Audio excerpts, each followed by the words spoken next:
Symptoms of a transmission problem. There are many different symptoms that you might experience when your transmission is having problems. Some of them are specific to manual transmissions, some of them are specific to automatic transmissions, and some of them can kind of span the two.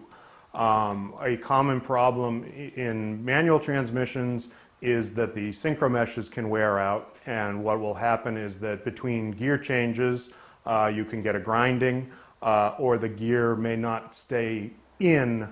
If you're coasting or under load, it will try and pop out of gear. These are usually an indication that the synchro meshes are worn.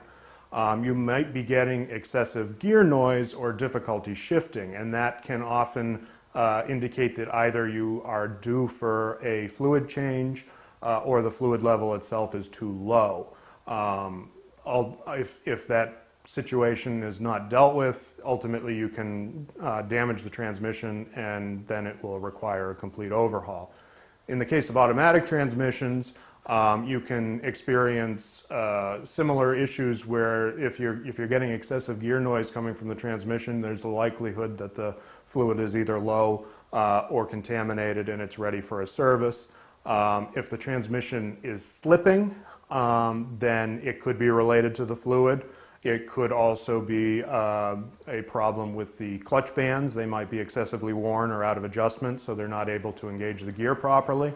You could also have debris in the valve body, which is preventing it from sending the fluid where it needs to go.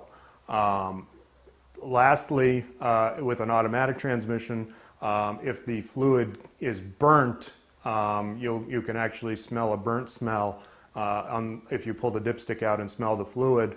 That is an indication that there is excessive friction occurring within the transmission. Either the transmission is being used harder than it was originally designed to be used, or there are components that need to be serviced. If you're towing with a vehicle or racing a vehicle, you want to make sure that the transmission has been built to handle those circumstances, and it has sufficient cooling so that the fluid remains at its optimal operating temperature.